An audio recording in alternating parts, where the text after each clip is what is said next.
Welcome to Lana's Homestead and my one-year permaculture garden.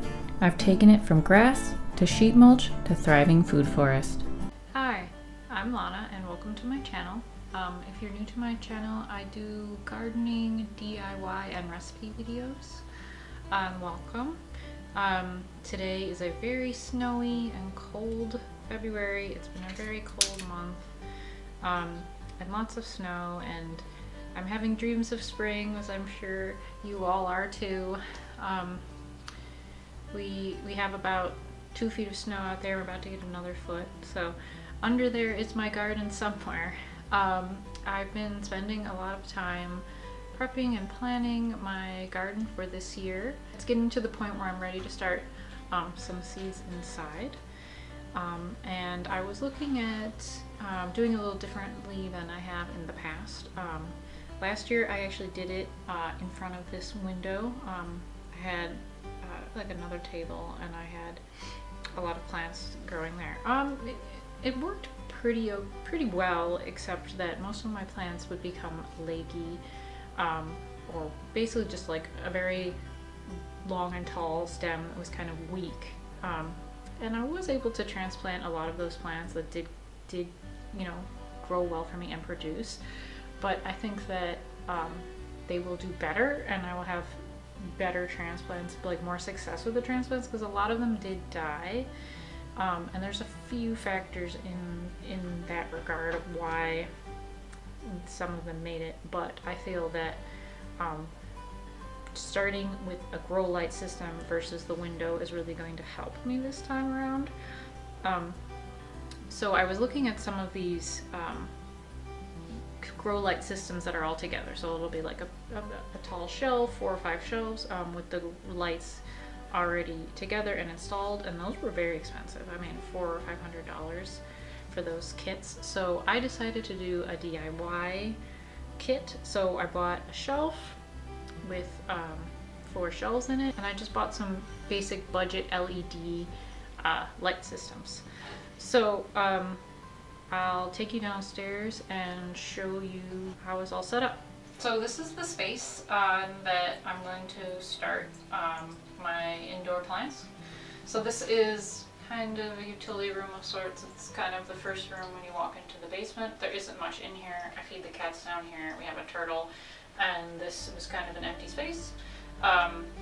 There is a window here above me, but it doesn't offer very much light, and even less light than upstairs. And I feel that if I can provide some consistent light very close to the germinating seeds, that I should be able to produce some really successful plants and hopefully flowers, because last year I didn't really have much success with flowers, and I'm hoping to get more flowers out there this year. So I just bought this wire shelf. It was pretty inexpensive. It was about $50.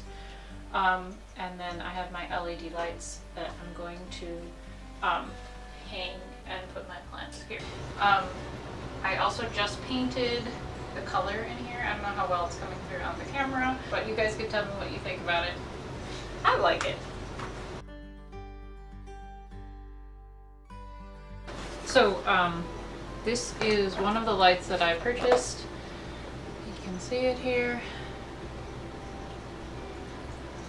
I just bought it on Amazon. I did try to go to my local Ace Hardware, but they didn't really have anything that I needed there, and I wanted to make sure I got the right thing. They're not particularly inexpensive, so I wanted to find something that would fit in my budget, but also work the way I needed it to work. So I didn't want to just buy anything they had, so I did some research, and this is just one of the lights that I bought. It's 2 feet, so this rack is 3 feet, so it's going to limit some of the space for plant growth. And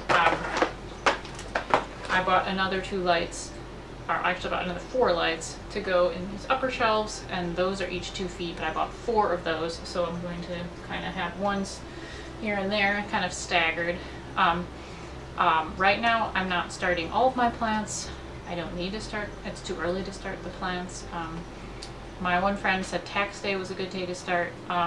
I probably will read my seed packets. So this is a really cool thing that I also purchased. It is a power strip timer. So I'm going to plug all the lights into this strip, and then I'm going to set an on and off time so that I don't have to come down here and manually set it. That's not such a big deal to do it manually, but I do have a 2-year-old and a lot of other things going on, so it's nice to just not have to worry about it. Okay, so I got my first light set up here. So one of the reasons I wanted to buy a metal rack that just had some slots. I'm sure you could use a wood rack as well, as long as there's these slots in here. I want to be able to adjust the height of my light. I put these little pieces under here, and then I'm just going to pull them up and tie them off. So there are some plants that I'm going to start right now. I thought it would be wonderful to have some herbs growing all winter long, and now that I have my own light set up, I'm hoping that I will be able to grow herbs all winter. Now it's kind of getting to the end of winter, but we still have months to go until we're going to get plants outside. So I'm going to start I've got some sage, parsley, basil, and thyme.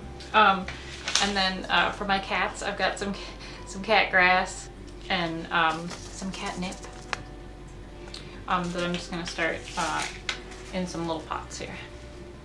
So I'm just going to put a little bit of the parsley seeds in my hand, and I'm just going to just lightly scatter them. Get a little closer here. Just scatter some of the seeds on the top.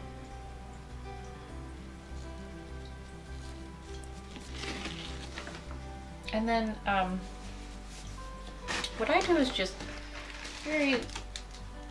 lightly cover them with some soil. A lot of seeds need light to germinate, so you don't want to bury them really deeply. I would just read the packet instructions.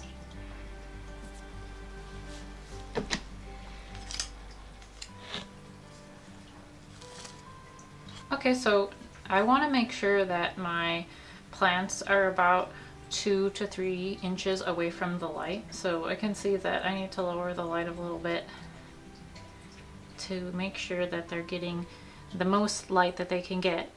If the light is too far away, I'll have the same problem that I was having in my window. The sprouts will just grow really tall to get to the light, and they'll be leggy, and the stems will be very weak, and usually makes for a weak plant.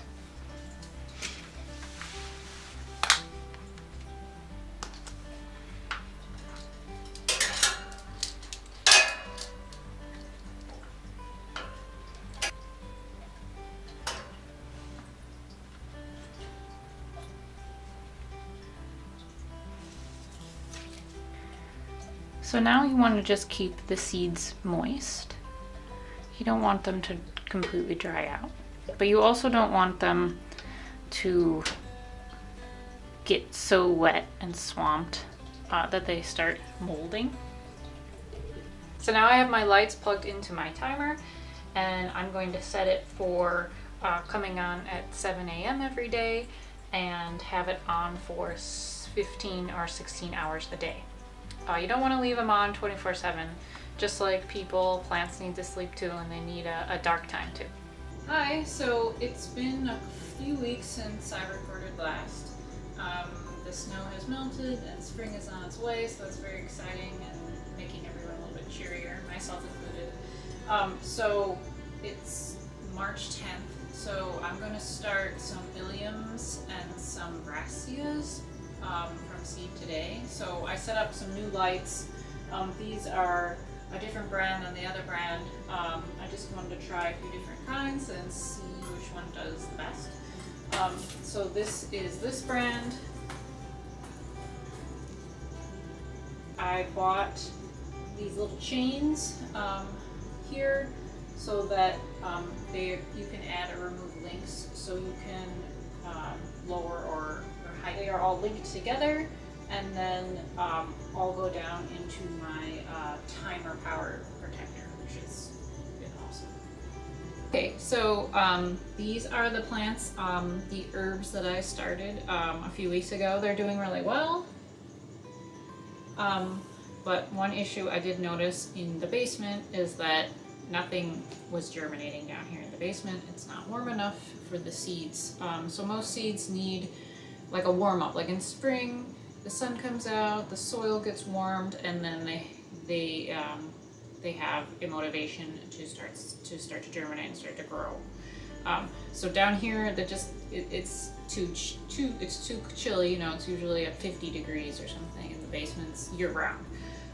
So that wasn't really working. So I actually had to bring these guys back up to my south-facing window like I did last year. So some of them did get a bit leggy, but I'm hoping that I can correct that with the light being at the correct distance.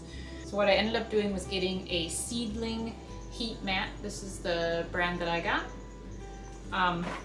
And I'm just going to place this underneath the seeds, and hopefully this will help it continue to grow and be productive. And then I'm also going to put it on the new seedlings that I'm going to start today, and hopefully they will germinate down here instead of having to bring them up into the window.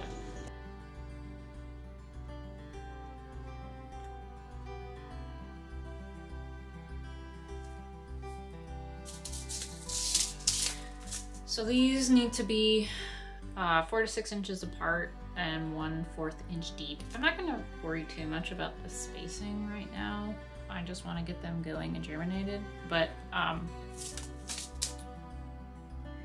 can like space them out later when I start transplanting them into like bigger pots.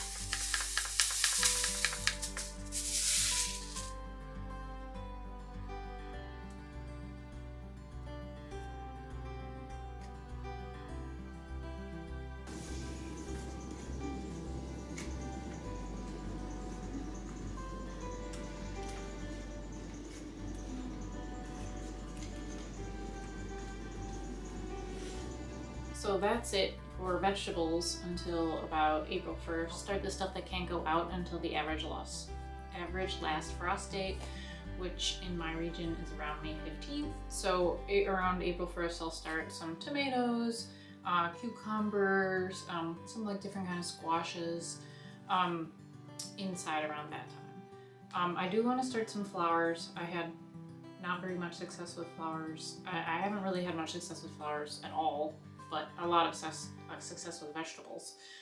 So there's a lot of perennial flowers that I want to start that's just going to help my soil and help bring in some beneficial pests and bring in some beneficial bugs and deter some pests.